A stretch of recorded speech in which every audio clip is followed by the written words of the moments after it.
कफन।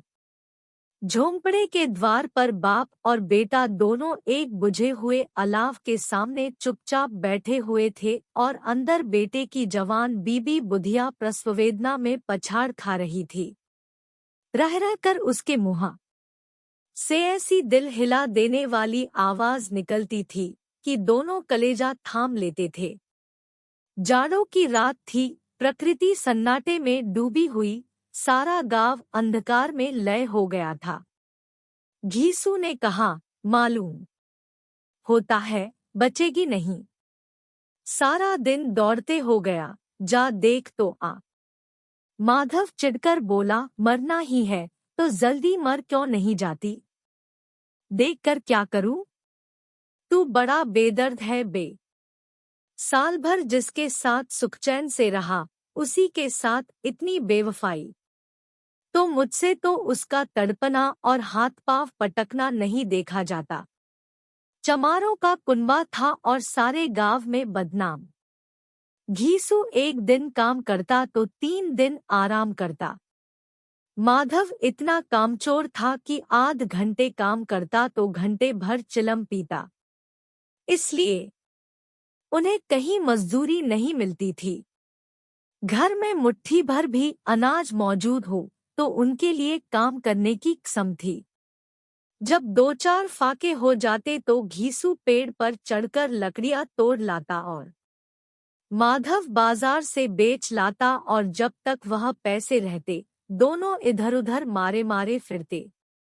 गांव में काम की कमी न थी। किसानों का गांव था, मेहनती आदमी के लिए 50 काम थे। मगर इन दोनों को उसी वक्त बुलाते जब 2 आदमियों से एक का काम पाकर भी संतोष कर लेने के सिवा और कोई चारा न होता। अगर दोनों साधु होते तो उन्हें संतोष और धैर्य के लिए संयम और नियम की बिल्कुल जरूरत न होती। यह तो इनकी प्रकृति थी। विचित्र जीवन था इनका।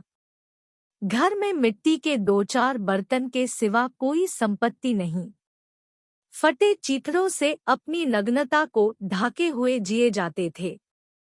संसार की चिंताओं से मुक्त, कर्ज से लदे हुए।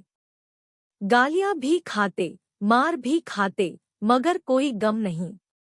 दीन इतने की वसूली की बिल्कुल आशा न रहने पर भी लोग इन्हें कुछन कुछ कर्ज दे देते थे।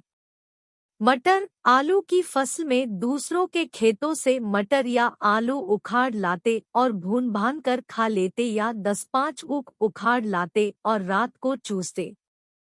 घीसू ने इसी आकाशवृत्ति से 60 साल की उम्र काट दी और माधव भी सपूत बेटे की तरह बाप ही के पदचिह्नों पर चल रहा था, बल्कि उसका नाम और भी उजागर कर रहा था।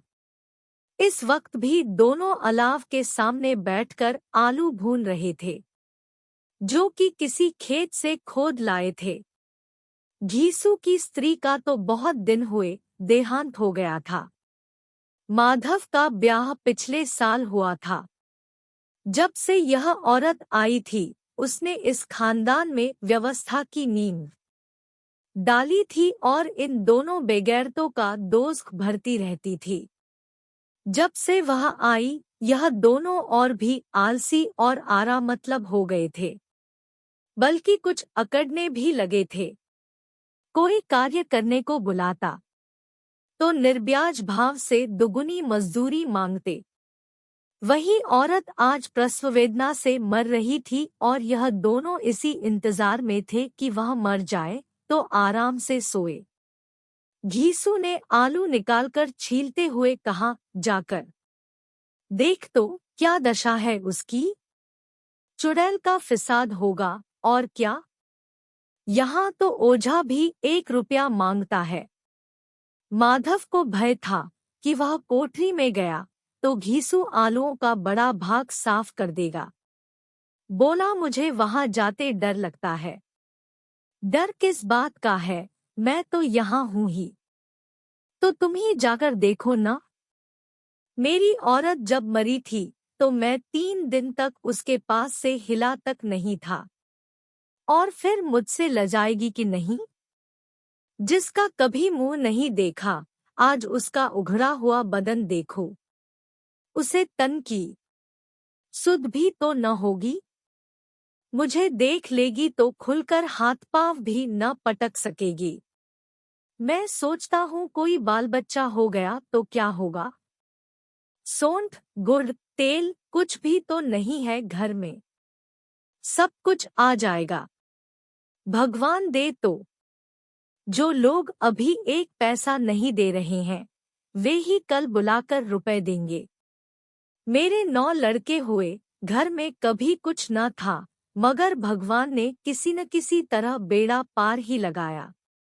जिस समाज में रात दिन मेहनत करने वालों की हालत उनकी हालत से कुछ बहुत अच्छी न थी, और किसानों के मुकाबले में वे लोग जो किसानों की दुर्बलताओं से लाभ उठाना जानते थे, कहीं ज्यादा संपन्न थे। वहाँ इस तरह की मनोवृत्ति का पैदा हो जाना कोई अचरज की बात न थी।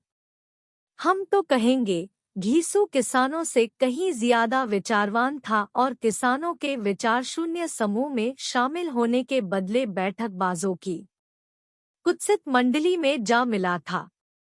हाँ, उसमें यह शक्ति न थी कि बैठकबाजों के नियम और नीति का पालन करता। इसलिए जहाँ उसकी मंडली के और लोग गांव के सरगना और मुखिया बने हुए थे, उस पर सारा गांव उंगली उठाता था। फिर भी उसे यह तस्कीन तो थी ही कि अगर वह फटेहाल है, तो कम से कम उसे किसानों की सी जीतोड़ मेहनत तो नहीं करनी पड़ती, और उसकी सरलता और निरीहता से दूसरे लोग बेजा फायदा तो नहीं उठाते। दोनों आलू निकाल निकाल कर जलते जलते खाने लगे। कल से कुछ नहीं खाया था। इतना सब्र न था कि ठंडा हो जाने दे। कई बार दोनों की ज़बानें जल गई। छिल जाने पर आलू का बाहरी हिस्सा ज़बान, हलक और तालू को जला देता था, और उस अंगारे को मुंह में रखने से ज्यादा खैरियत इसी में थी कि वह अंदर पहुंच जाए। वहां उसे ठंडा करने के लिए काफी सामान थे, इसलिए दोनों जल्द जल्द निगल जाते। हालांकि इस कोशिश में उनकी आंखों से आंसू निकल आते। घीसू को उस वक्त ठाकुर की बारात याद आई, जिसमें 20 साल पहले वह गया था। उस दावत में उसे जो तृप्ति मिली थी, वह उसके जीवन में एक याद रखने लायक बात थी, और आज भी उसकी याद ताज़ी थी। बोला वह भोज नहीं भूलता। तब से फिर उस तरह का खाना और भरपेट नहीं मिला। लड़की वालों ने सबको भरपेट पूरियां खिलाई थी, सबको। छोटे बड़े सबने पूरियां खाई, और असली घी की चटनी, रायता, 3 तरह के सूखे साग, एक रसेदार तरकारी, दही, चटनी, मिठाई। अब क्या बताऊं कि उस भोज में क्या स्वाद मिला। कोई रोकटोक नहीं थी, जो चीज चाहो मांगो, जितना चाहो खाओ। लोगों ने ऐसा खाया कि किसी से पानी न पिया गया। मगर परोसने वाले हैं कि पत्तल में गर्मगर्म गोल गोल सुवासित कचौरियां डाल देते हैं। मना करते हैं कि नहीं चाहिए। पत्तल पर हाथ रोके हुए हैं, मगर वह है कि दिए जाते हैं।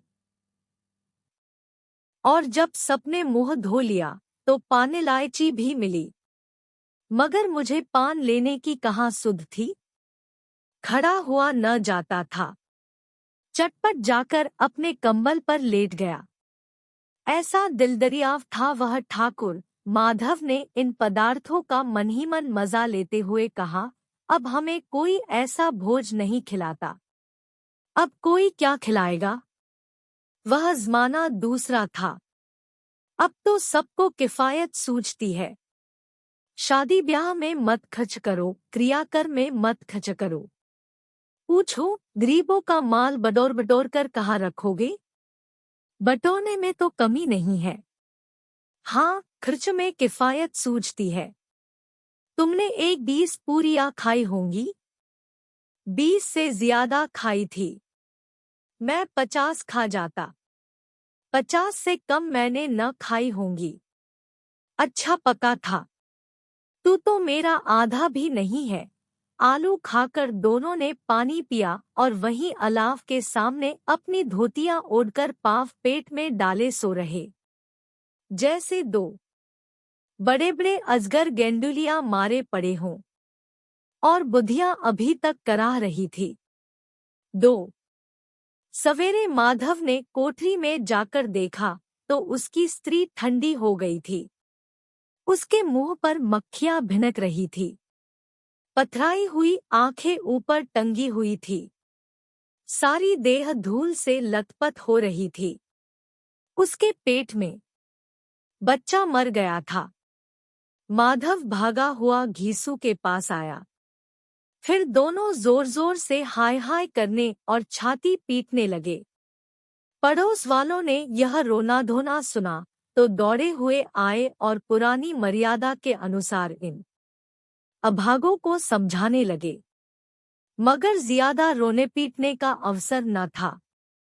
कफन की और लकड़ी की फिक्र करनी थी। घर में तो पैसा इस तरह गायब था जैसे चील के घोंसले में मांस। बाप बेटे रोते हुए गांव के जमींदार के पास गए। वह इन दोनों की सूरत से नफरत करते थे। कई बार इन्हें अपने हाथों से पीट चुके थे। चोरी करने के लिए, वादे पर काम पर न आने के लिए। पूछा, क्या है बेघिसुआ, रोता क्यों है? अब तू कहीं दिखलाई भी नहीं देता। मालूम होता है इस गांव में रहना नहीं चाहता। घीसू ने जमीन पर सिर रखकर आंखों में आंसू भरे हुए कहा, सरकार, बड़ी विपत्ति में हूँ। माधव की घरवाली रात को गुजर गई। रात भर तड़पती रही सरकार। हम दोनों उसके सिरहाने बैठे रहे। दवादारू जो कुछ हो सका सब कुछ किया, मुदा वह हमें दगा दे गई। अब कोई एक रोटी देने वाला भी न रहा। मालिक तबाह हो गए। घर उजड़ गया। आपका गुलाम हूँ। अब आपके सिवा कौन उसकी मिट्टी पार लगाएगा? हमारे हाथ में तो जो कुछ था वह सब तो दवादारू में उठ गया। सरकार ही की दया होगी तो उसकी मिट्टी उठेगी। आपके सिवा किसके द्वार पर जाऊं? जमींदार साहब दयालु थे, मगर घीसू पर दया करना काले कंबल पर रंग चढ़ाना था। जी मैं तो आया, कह दें चल दूर हो यहाँ से। यूं तो बुलाने से भी नहीं आता, आज जब गर्ज पड़ी तो आकर खुशामद कर रहा है। हरामखोर कहीं का, बदमाश। लेकिन यह क्रोध या दंड देने का अवसर न था। जी में कुटते हुए 2 रुपए निकालकर फेंक दिए, मगर सांत्वना का एक शब्द भी मुंह से न निकला। उसकी तरफ ताका तक नहीं, जैसे सिर का बोझ उतारा हो।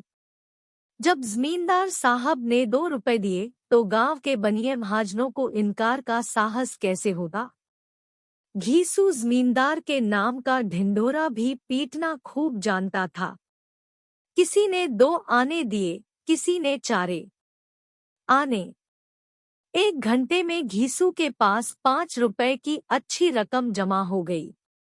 कहीं से अनाज मिल गया, कहीं से लकड़ी। और दोपहर को घीसू और माधव बाजार से कफन लाने चले। इधर लोग बांसवांस काटने लगे। गांव की नर्म दिल स्त्रियां आकर लाश देखती थी और उसकी बेकसी पर 2 बूंद आंसू गिराकर चली जाती थी। 3 बाजार में पहुंचकर घीसू बोला, लकड़ी तो उसे जलाने भर को मिल गई है, क्यों माधव? माधव बोला, हाँ लकड़ी तो बहुत है, अब कफन चाहिए। तो चलो कोई हल्का सा कफन ले ले। हाँ और क्या, लाश उठते उठते रात हो जाएगी। रात को कफन कौन देखता है? कैसा बुरा रिवाज है कि जिसे जीते जी तन ढाकने को चीथड़ा भी न मिले, उसे मरने पर नया कफन चाहिए। कफन लाश के साथ जल ही तो जाता है। और क्या रखा रहता है। यही 5 रुपए पहले मिलते तो कुछ दवा दारू कर लेते। दोनों एक दूसरे के मन की बात ताड़ रहे थे। बाजार में इधर-उधर घूमते रहे। कभी इस बाजार की दुकान पर गए, कभी उसकी दुकान पर। तरह तरह के कपड़े, रेशमी और सूती देखे, मगर कुछ जंचा नहीं। यहाँ तक कि शाम हो गई। तब दोनों न जाने किस दैवी प्रेरणा से एक मधुशाला के सामने जा पहुँचे और जैसे किसी पूर्व निश्चित व्यवस्था से अंदर चले गए। वहां जरा देर तक दोनों असमंजस में खड़े रहे। फिर घीसू ने गद्दी के सामने जाकर कहा, साहू जी, एक बोतल हमें भी देना। उसके बाद कुछ चिखौना आया, तली हुई मछली आई और दोनों बरामदे में बैठकर शांतिपूर्वक पीने लगे। कई कुज्जियां ताबड़तोड़ पीने के बाद दोनों सरूर में आ गए। घीसू बोला, कफन लगाने से क्या मिलता? आखिर जल ही तो जाता। कुछ बहों के साथ तो न जाता। माधव आसमान की तरफ देखकर बोला, मानो देवताओं को अपनी निष्पापता का साक्षी बना रहा हो। दुनिया का दस्तूर है, नहीं लोग बामनों को हजारों रुपए क्यों दे देते हैं? कौन देखता है परलोक में मिलता है या नहीं? बड़े आदमियों के पास धन है, फूके। हमारे पास फूकने को क्या है? लेकिन लोगों को जवाब क्या दोगे? लोग पूछेंगे, नहीं, कफन कहाँ है? घीसू हंसा, अबे, कह देंगे कि रुपए कमर से खिसक गए। बहुत ढूंढा, मिले नहीं। लोगों को विश्वास न आएगा, लेकिन फिर वही रुपए देंगे। माधव भी हंसा इस अनपेक्षित सौभाग्य पर, बोला, बड़ी अच्छी थी बेचारी, मरी तो खूब खिला पिलाकर। आधी बोतल से ज्यादा उड़ गई। घीसू ने 2 सेर पूरियां मंगाई, चटनी, अचार, कलेजिया। शराब खाने के सामने ही दुकान थी। माधव लपक कर 2 पत्तलों में सारे सामान ले आया। पूरा 1.5 रुपया खर्च हो गया। सिर्फ थोड़े से पैसे बच रहे। दोनों इस वक्त इस शान में बैठे पूरियां खा रहे थे जैसे जंगल में कोई शेर अपना शिकार उड़ा रहा हो। न जवाबदेही का खौफ था, न बदनामी की फिक्र। इन सब भावनाओं को उन्होंने बहुत पहले ही जीत लिया था। घीसू दार्शनिक भाव से बोला, हमारी आत्मा प्रसन्न हो रही है तो क्या उसे पुण्य न होगा? माधव ने श्रद्धा से सिर झुकाकर तस्दीक की, जरूर से जरूर होगा। भगवान, तुम अंतर्यामी हो, उसे बैकुंठ ले जाना। हम दोनों हृदय से आशीर्वाद दे रहे हैं। आज जो भोजन मिला वह कभी उम्र भर न मिला था। एक क्षण के बाद माधव के मन में एक शंका जागी। बोला, क्यों दादा, हम लोग भी एक न एक दिन वहां जाएंगे ही? घीसू ने इस भोले भाले सवाल का कुछ उत्तर न दिया। वह परलोक की बातें सोचकर इस आनंद में बाधा न डालना चाहता था। जो वहां हम लोगों से पूछे कि तुमने हमें कफन क्यों नहीं दिया तो क्या कहोगे? कहेंगे तुम्हारा सिर। पूछेगी तो जरूर, तू कैसे जानता है कि उसे कफन न मिलेगा? तू मुझे ऐसा गधा समझता है? 60 साल क्या दुनिया में घास खोदता रहा हूँ। उसको कफन मिलेगा और बहुत अच्छा मिलेगा। माधव को विश्वास न आया। बोला, कौन देगा? रुपए तो तुमने चट कर दिए। वह तो मुझसे पूछेगी। उसकी मांग में तो सेंदूर मैंने डाला था। कौन देगा, बता दे क्यों नहीं? वही लोग देंगे जिन्होंने अब की दिया। हाँ, अब की रुपए हमारे हाथ न आएंगे। ज्यों-ज्यों अंधेरा बढ़ता था और सितारों की चमक तेज होती थी, मधुशाला की रौनक भी बढ़ती जाती थी। कोई गाता था, कोई डींग मारता था, कोई अपने संगी के गले लिपटा जाता था। कोई अपने दोस्त के मुंह में कुल्हड़ लगाए देता था। वहां के वातावरण में सुरूर था, हवा में नशा। कितने तो यहाँ आकर एक चुल्लू में मस्त हो जाते थे। शराब से ज्यादा यहाँ की हवा उन पर नशा करती थी। जीवन की बाधाएं यहाँ खींच लाती थी और कुछ देर के लिए यह भूल जाते थे कि वे जीते हैं या मरते हैं, या न जीते हैं न मरते हैं। और यह दोनों बाप बेटे अब भी मजे ले लेकर चुस्कियां ले रहे थे। सबकी निगाहें इनकी ओर जमी हुई थी। दोनों कितने भाग्य के बली हैं। पूरी बोतल बीच में है। भरपेट खाकर माधव ने बची हुई पूरियों का पत्तल उठाकर एक भिखारी को दे दिया, जो खड़ा इनकी ओर भूखी आंखों से देख रहा था और देने के गौरव, आनंद और उल्लास का अपने जीवन में पहली बार अनुभव किया। घीसू ने कहा, ले जा, खूब खा और आशीर्वाद दे। जिसकी कमाई है वह तो मर गई, मगर तेरा आशीर्वाद उसे जरूर पहुंचेगा। रोए रोए से आशीर्वाद दो, बड़ी गाढ़ी कमाई के पैसे हैं। माधव ने फिर आसमान की तरफ देखकर कहा, वह बैकुंठ में जाएगी दादा, बैकुंठ की रानी बनेगी। घीसू खड़ा हो गया और जैसे उल्लास की लहरों में तैरता हुआ बोला, हाँ बेटा, बैकुंठ में जाएगी। किसी को सताया नहीं, किसी को दबाया नहीं। मरते मरते हमारी जिंदगी की सबसे बड़ी लालसा पूरी कर गई।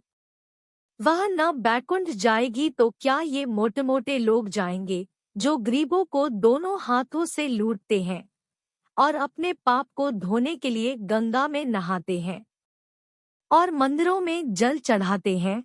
श्रद्धालुता का यह रंग तुरंत ही बदल गया। अस्थिरता नशे की खासियत है। दुख और निराशा का दौरा हुआ।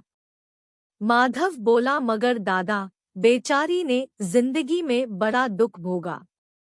कितना दुख झेलकर मरी। वह आंखों पर हाथ रखकर रोने लगा, चीखें मार मार कर। घीसू ने समझाया, क्यों रोता है बेटा, खुश हो कि वह मायाजाल से मुक्त हो गई, जंजाल से छूट गई। बड़ी भाग्यवान थी जो इतनी जल्द मायामोह के बंधन तोड़ दिए। और दोनों खड़े होकर गाने लगे, ठगिनी क्यों नैना झमकावे। ठगिनी, पियक्कड़ों की आंखें इनकी ओर लगी हुई थी और यह दोनों अपने दिल में मस्त गाए जाते थे। फिर दोनों नाचने लगे, उछले भी, कूदे भी, गिरे भी, मटके भी, भाव भी बताए, अभिनय भी किए और आखिर नशे में मदमस्त होकर वहीं गिर पड़े।